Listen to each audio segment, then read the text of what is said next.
What's up, everybody? This is the Illuminati Watcher. I'm here to talk about the all-seeing eye. This is the symbol you see every conspiracy theorist talk about. Its prevalence in the world of entertainment and various forms of media begs for an interpretation and explanation, and I'm attempting to provide that guidance. We're going to cover all kinds of stuff in here, from the Bible prophecies, including biblical watchers and the Nephilim, but don't worry, I'm not going to get too preachy and be fire and brimstony.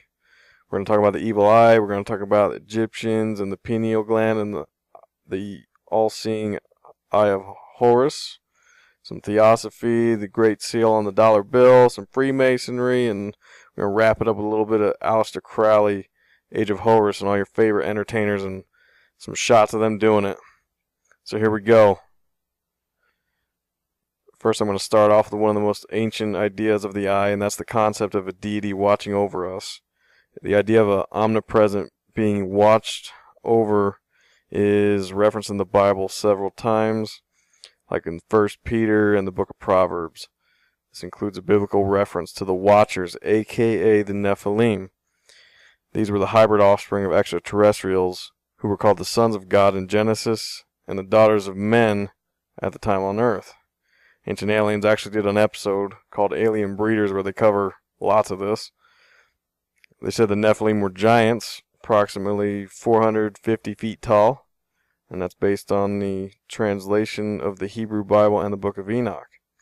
Now in Genesis 6, they talk about it, and it says, "Now it came about, when men began to multiply on the face of the land, and daughters were born to them, that the sons of God saw that the daughters of men were beautiful, and they took wives for themselves, whomever they chose. Then the Lord said, My spirit shall not strive with man forever, because he is also flesh.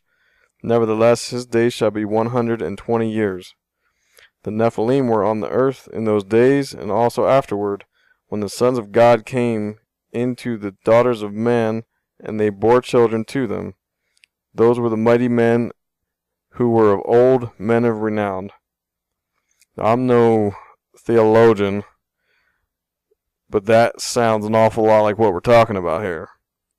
Now, you can tie in the Watchers concept with the book of Daniel and Enoch, like I said before, and they were described similar to the Nephilim, in that the Watchers were sent to earth to watch over the humans, only to succumb to lust for the women and procreate with them to create the Nephilim giants. At this point, God decides he needs to get rid of them because it's an undesirable race, so the great deluge occurs with the great flood, and then you have the story with Noah being held responsible to maintain the human race while the flooding occurs. Theorists like David Icke say that the Watchers and the Nephilim are part of the Illuminati shape-shifting reptilian bloodline, and you also hear about this from the conspiracy theorist L.A. Marzulli, who's probably an expert on the Nephilim if there is one. The symbol of the eye actually could be considered satanic in nature, since the reptilian bloodline is evil in nature, according to, David Icke. The reptilians are also considered the archons in Gnosticism. That's archons are more of like a evil spirit that they believe are with us. Many cultures believe in a malevolent evil eye that was able to place a curse on another person. The evil eye is the antithesis of the third eye, which we'll talk about later. The Greek Medusa mythological character was also known for turning people into stone upon seeing her. This is because she was the physical incarnation of the evil eye. Here you can see Kim Kardashian wearing it as a fashion piece, and it's actually, in the Middle East there, it's known to represent a talisman to ward off the curse of the evil eye by wearing it. Now, InfoWars had an article one time, and it talks about John Daniel's Scarlet and the Beast, and in it, it says, "The serpent promised Adam and Eve that their eyes would be opened if they ate the fruit of the tree of knowledge of good and evil. The key word in this passage is eyes, which in Hebrew can be translated as knowledge. Open can be translated as broadened. What the serpent promised Adam and Eve was that knowledge would be broadened if they ate the forbidden fruit. But the most foreboding aspect of this scripture emerges from the fact that the Hebrew word for eyes is not plural but singular. What the serpent actually told Adam and Eve was that their eye would be broadened by knowledge. The eye that Scripture wants us to consider is not the physical organ of sight, but the eye of the mind or the soul. The singular eye is called the third eye of clairvoyance in the Hindu religion, the eye of Osiris in Egypt, and the all-seeing eye in Freemasonry. Now we can see in Lady Gaga's video for GUI, she's taking a bite of the forbidden fruit, just like Eve. Now, if you want to consider that these watchers and Nephilim were literally giants or angels, reptilians, or whatever, even offspring of Seth and Cain, the point is that there's a concept of a big eye in the sky watching over us, and that's a common thread you'll see in all of these belief systems. It lies subtly below the radar to the uninitiated. The ancient Egyptians had the Eye of Horus, which is also known as the Eye of Ra. This wedge is a symbol of life because in Egyptian mythology, the god Horus had his moon eye torn out by Set, only to have Thoth invoke magic spells of the falcon to restore it. Now, the falcon is symbolism for the American eagle or the phoenix, but we're going to cover that in a whole separate thing. So the Eye of Horus could continue to be used as a symbol of a protective amulet, including its use on the tombs of Egyptians to assist in the afterlife. We saw Katy Perry in her video for Dark Horse rocking the Eye of Horus. We all know how that turned out when she got sued. We also see Lady Gaga wearing the Eye of Horus. And it continues on. There's actually more to a third eye concept with the ancient Egyptians and the Hindus. And the idea is that this third eye is actually the pineal gland. They believe that this chakra would be able to be a gateway to higher consciousness and a sense of enlightenment.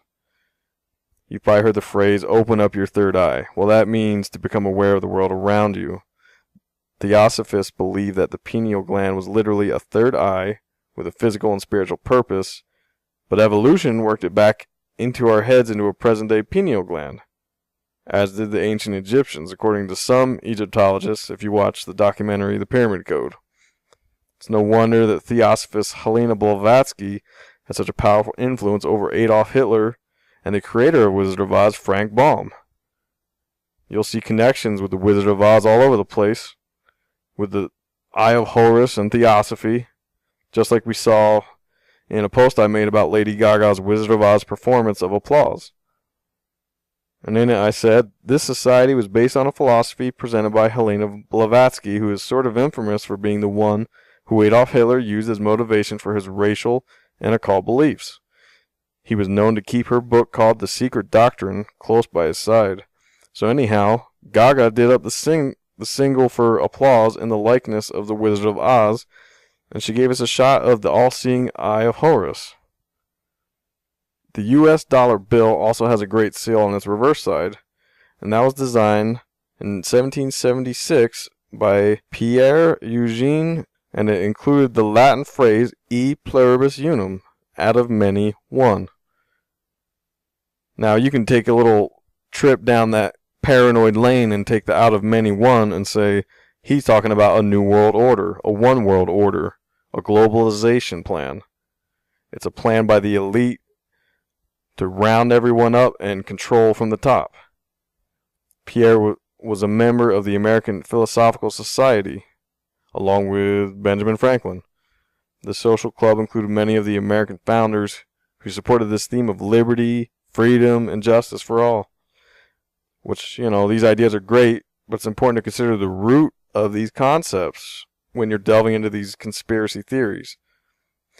I summed this up in a post I made once on Arcade Fire's reflector symbolism that you find in the music video.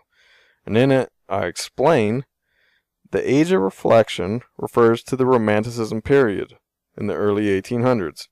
It was a period of thought, both scientifically and intellectually.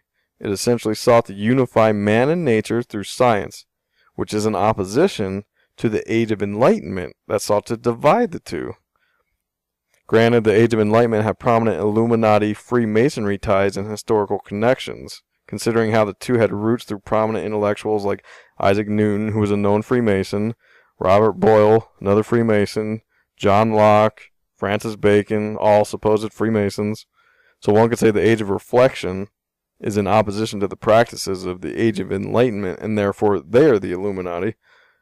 But I'm not sure about all that. The reason why is because the Age of Reflection believed in a concept of a golden age.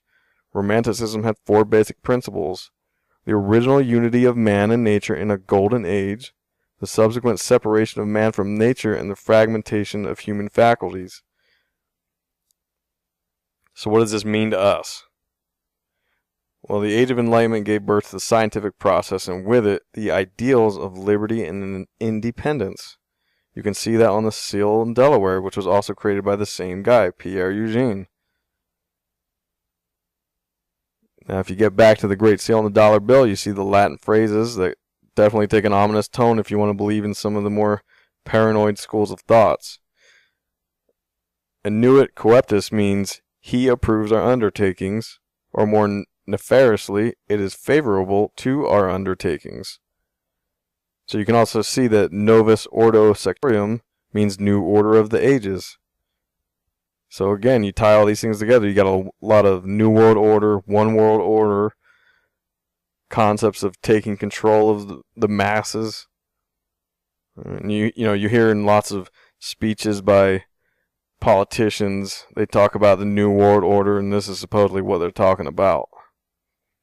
So the eye on the Great Pyramid, on the Great Seal, is the top of a pyramid that has 13 steps, and those represent the 13 colonies of early America. And that is important because the upright triangle represents solar power, or in the Hellenic tradition, the element of fire, and the ancient deities that were affiliated with the sun were done so in order to convey the symbolism of strength and power. We're talking about the Egyptian gods Horus and Ra, or the goddess Isis. The association of power and the sun eventually finds its way into this symbol for male power.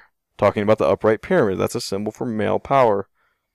This is appropriate since patriarchal dominated societies are known for wars, primal urges, aggression, instantaneous flare-ups. The lunar association with the goddess is tied into the inverted triangle, but you don't see that on the back of the dollar bill. You see the upright triangle. In 1776, the Roman numerals that are written underneath the pyramid, they're talking about America's independence. But one could argue that it's actually referring to the secret society of the Illuminati, which was also formed in 1776. Shortly after this time, the Freemasons, which were also many of the prominent founding fathers, also started using the logo of the eye. There are various interpretations of what it means, including that it represents the all-seeing eye of God, whom they call the Great Creator, or the Great Architect, the G inside the compass and square, and how the Great Architect is watching over us all the time. They believe that the Supreme Being represented the eye symbol as a reminder to watch over us and think about their every deed that they perform. It's usually encased in a triangle, but it is kind of strange because, even if the seal was designed before the Freemasons started using it, they most definitely embraced it after the fact, because, you see it in all of anything related to Freemasonry. And that includes the LDS Church, because that has roots in Freemasonry, because, Joseph Smith, the founder of it, was a member. And, allegedly he used black magic rituals to find the golden tablets that are the foundation of the religion. You can see the all-seeing eye on top of the much revered temple in Salt Lake City, Utah. So now we can kind of get into more of the Aleister Crowley stuff involved with the all-seeing eye. And, he became a figure of attention for pushing the Illuminati occult agenda in the 20th century. And I go into details on a whole separate post about that, but basically, here, I'll just read it right from the post. After his stint at college, he further pursued his interest in alchemy and the occult, joining the Hermetic Order of the Golden Dawn, which performed magic and drug rituals. The Golden Dawn's 3 founders were Freemasons, and their Masonic influence is present in Golden Dawn because it follows a similar initiation and hierarchy before gaining true insider knowledge. Crowley identified himself as a Freemason. and followed the teachings which were based on Kabbalah, astrology, tarot, and geomancy. Golden Dawn temples were established in London, Scotland, Paris, all key points of interest for Illuminati rituals. Crowley was always a prominent member of the Ordo Templi Orientis, or the OTO, and interested in homosexual sex magic initiations for high-degree members. He was promoted through the ranks quickly because his ritual experience and contacts that he made with the spiritual world in Egypt. Shortly after buying an estate called the Bullskin, Crowley and his wife spent time in Egypt, where they were communicating directly with the Egyptian god Horus. A few weeks later, he contacted his holy guardian angel named Aiwass, which means Lucifer in Gnostic terms. While in Egypt, Aiwass dictated to him the document that would later form the Thelema religion, the Book of the Law. This book is where Crowley discusses the Aeon of Horus, the time in which people will do what thou wilt, which is another expression for freedom and liberty, right? So Crowley believed that Horus wanted him to be the prophet that was to inform the human race of their entrance into the Aeon of Horus era, ushering in the 20th century. The Thelema religion says human history can be divided into eras of different magical and religious expressions. The first era was the Aeon of Isis, the second was the Aeon of Osiris, and then the third is the Aeon of Horus, which we're supposedly experiencing right now. Here's where you see the tie-in with the ancient Egyptians, the occult, modern-day Illuminati, and whatnot. The Aeon of Isis, this was like the era of goddess worship. This is why you have so much symbolism for the Egyptian goddess Isis. The emphasis of this time period was motherly, matriarchal values, which had a balance of human nature and harmonious living. Then you've got the Aeon of Osiris. This occurred during the medieval times with male god worship, like the Egyptian god Osiris. The emphasis at this time was on patriarchy and male dominance and war and aggression. Well, then Crowley comes along and he supposedly brings in the Aeon of Horus, and this is the modern time with child god worship. And this current Aeon of Horus that Crowley believed he initiated is why we see musicians doing the symbol for the all-seeing eye on the Eye of Horus. It's a symbol you find in Freemasonry and the Eye of Providence as well. Now, there's also variations on this Eye of Horus that we see celebrities doing. So we saw Khloe Kardashian do this variation with the 666 hand gesture. It's basically like the OK symbol. I wrote a post about that, and then I say that I reference chapter 24 of Tex Mars' books, Codex Magica. He goes into detail on this controversial symbol. He says the OK sign has the O, which is the symbol of the sun, while it also symbolizes the female genitalia. In Tantric Yoga, this gesture shows spiritual and physical ecstasy. And I already showed how Crowley was into yoga in the whole post that I dedicate to Crowley and his magic trance on the entertainment industry. And Crowley had an interest in occult and magic, and it continued through what seems like innocuous activities like yoga and tantra. These activities are practiced by celebrities and are viewed as some kind of new age peaceful actions, but the roots are actually more evil than that. Even though yoga is good for clearing the mind, it pushes an anti-Christian concept of finding God within yourself, which abandons Christian teachings of following the true creator and glorifying the person themselves. This is why you see all these celebrities, thinking they're God, like, Jay-Z is Jehovah, Beyonce is Jesus, Kanye West is Jesus. They're all following these sort of belief systems that say, you can be God like yourself. And why shouldn't they believe that? They're worshipped as if they are modern day gods. So the tantric practices are another form of sex magic, which is basically just a ritual. And these themes come up over and over since Crowley was able to push the agenda of finding the importance of oneself over religion, not needing a organized religion to find God or enlightenment. The three extended fingers are claimed to represent the connection to the divine or the feminine triple goddess.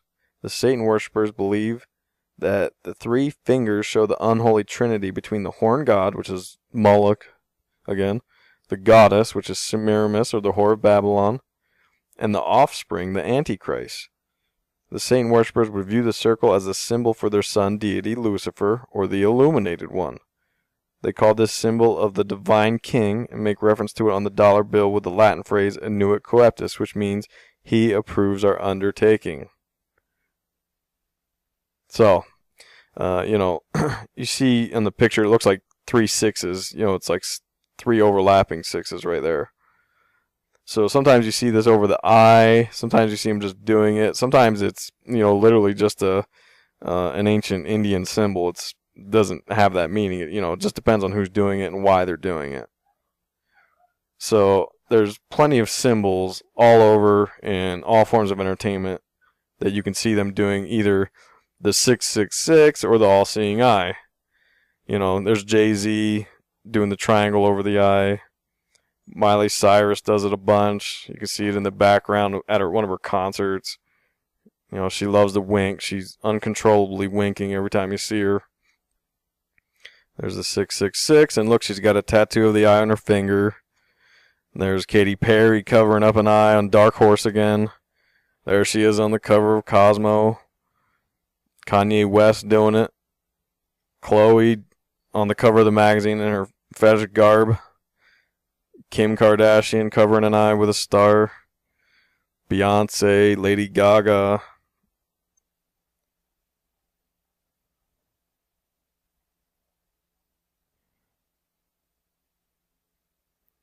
There's Keisha. Keisha, who's undergone a transformation. I don't know if that's mind control breakdown. There's Lil Wayne. Dr. Dre. There's rap's first billionaire. How do you think he got it? Jared Leto. He loves it. This guy can't stop doing the eye. Fifth Harmony. Leona Lewis. Kendrick Lamar. Rihanna. There's an eye you see in their video. There's Drake. Old Biebs. Justin Timberlake.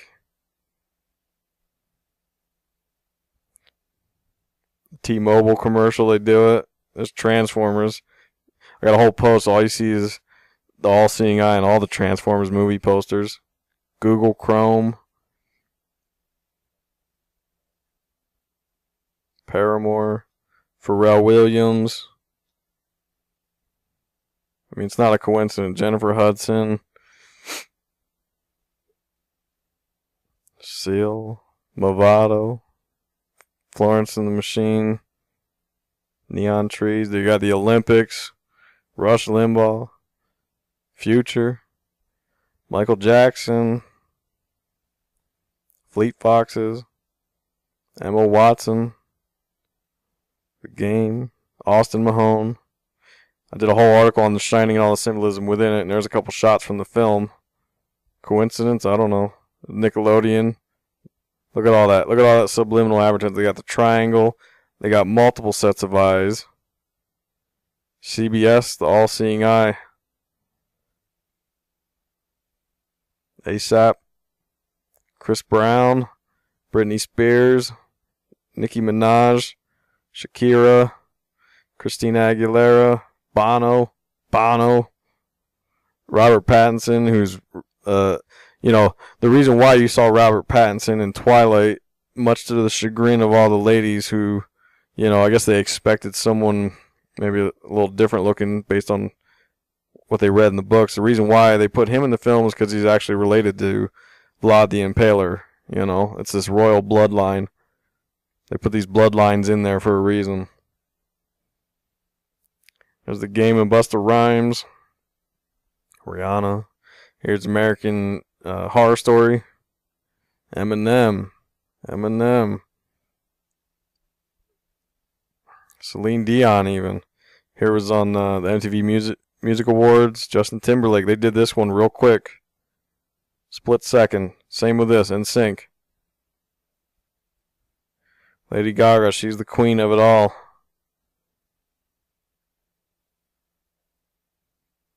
Look at that. Double. You get the 666 and the eye.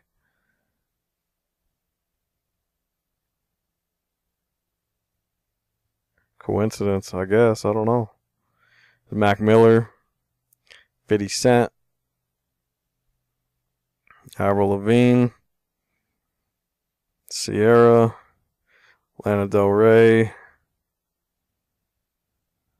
Shia LaBeouf, losing his mind.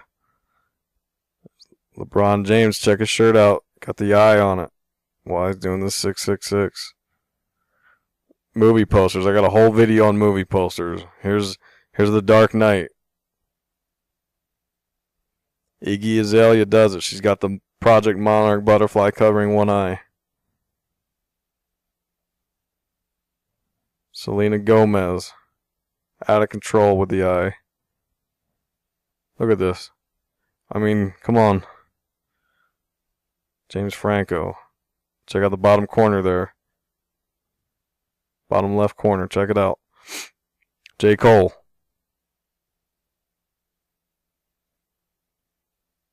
I don't remember that lady's name. And there's one last one of Justin Timberlake. So there you have it. The all-seeing eye. There's everything you need to know. Check out IlluminatiWatcher.com. That's where you're going to find everything about conspiracy theories and symbolism that you find in music, film, TV, pop culture. Check it out. Subscribe to the YouTube channel. Bookmark the website.